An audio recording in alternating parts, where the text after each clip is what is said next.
And maybe it has no ultimate meaning. We could say that if we're feeling particularly pessimistic, but it still leaves one question open, which is, if you didn't do everything you could to make it worse, how good could you make it be? And the least answer is, well, it could be tragedy, but maybe not hell. That's the most pessimistic proper statement. The worst case outcome in the worst of all possible worlds is that your life could be tragic but not hell. You're at your mother's deathbed and all you and all your idiot siblings are arguing. Well, that's the difference between tragedy and hell. You walk away from a situation like that sick of yourself and sick of everything else too. And you know, it's often the case that tragic circumstances bring out the dragons because the stress is high and all those things that people haven't dealt with, they don't have the energy to repress. And all the bitterness comes pouring forward. If you were all gathered around the bed of someone close who was dying, could you manage it? And if the answer is no, it's like, well, put your life together because it's going to happen. And you should be the person who's there that can do it and do it properly. And then maybe you'd find that it isn't the sort of thing that will undermine your faith in life itself. You don't want to be the thing that clings so desperately to the raft that you can't let go when someone comes to rescue you, right? You don't want to be that. So then you think, well, exactly what are you? You're not the chaos, you're not the plan. Maybe you're the thing that confronts the obstacle. And then when you know even further that the obstacle is not only an obstacle, but opportunity itself, are you so sure that this is a problem? Is that the only way that you can look at it? Or is it an opportunity? And maybe you're in the order and maybe you're in the chaos, but those can flip on you. And maybe you shouldn't be in either of those places. Maybe you should be right in the middle. That's when you go down, you see, when you're down in chaos and you don't know what the hell's going on, you have to rediscover the values that have oriented people forever. That's what you have to discover. So for example, when I'm dealing with people who have post-traumatic stress disorder and they've usually encountered someone malevolent, they have to relearn the description of good and evil. Because if they don't, they have no framework. They're lost. They think, well, there's malevolence afoot in the world. Because the only thing that a monster won't mess with is another monster. And you might say, well, I don't want to transform myself into a monster. It's like, you don't have a choice.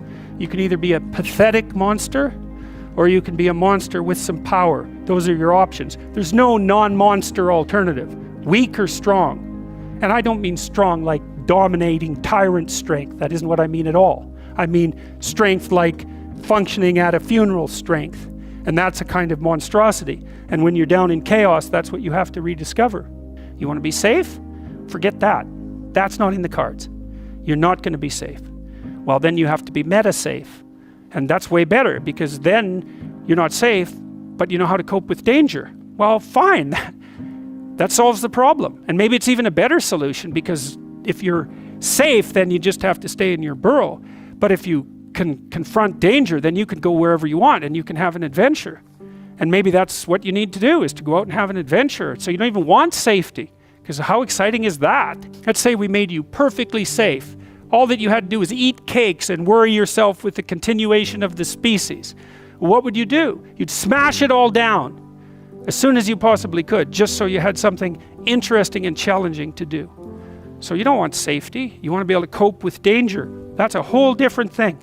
You don't get to be safe ever again. Well, so what happens? You get to be stronger. Well, hey, turns out that's a better bargain anyways.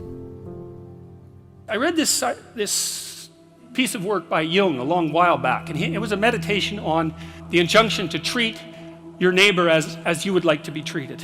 And what Jung pointed out, which I really liked, was that wasn't an injunction to be nice to other people. It was an invitation to reciprocity. It was something like this. It's like, you should figure out how you would like to be treated, like you were taking care of yourself. It's like, imagine you had a child that you really cared for, and someone said, well, people will treat this child exactly like you want them to, but you have to figure out what that is.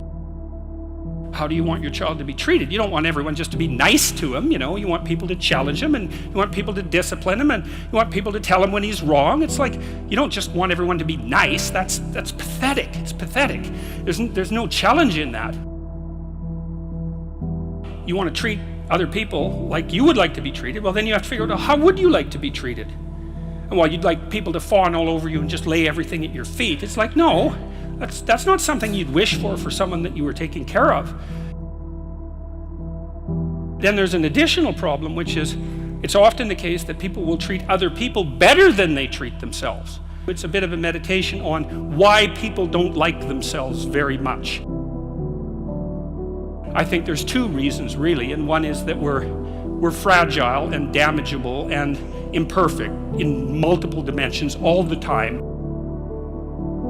And that often just gets worse. Lots of things get worse as you get old, for example. So it's not necessarily that easy for a self-conscious being who's extraordinarily aware of his or her own fragility, but not just fragility, foolishness and errors. Like, you know yourself better than anyone else knows you, and you might have a certain amount of dislike for someone you know because of something they did, but you know everything you did. Jesus, that's a drag, man. You know, you have to carry that along behind. It's like, really, I did that, you know? You're weak and kind of useless and prone to temptation, and you know all those things. You know, that just shouldn't be that way. And then you're also capable of pretty vicious acts of malevolence, and so you also know that about yourself. And so it's a real existential question for people. It's like, why the hell should you take care of something as sorry and wretched as you are? Despite the fact that you're not all that you could be, the proper attitude to have towards yourself is the attitude that you would have towards someone that you genuinely cared for, and that it's incumbent on you to act as if you genuinely care for yourself, just like you would act towards someone that you actually cared about, some other person. It's a reversal in some sense of the golden rule, right? And it's a discussion of why that's necessary. And also, more than that, it's a discussion of why you have a moral obligation to do that. It's not just that you should because it would be better for you. You actually have a moral obligation to do that, I think, because you make the world a much worse place if you don't take care of yourself. So you should bloody well take care of yourself, you know.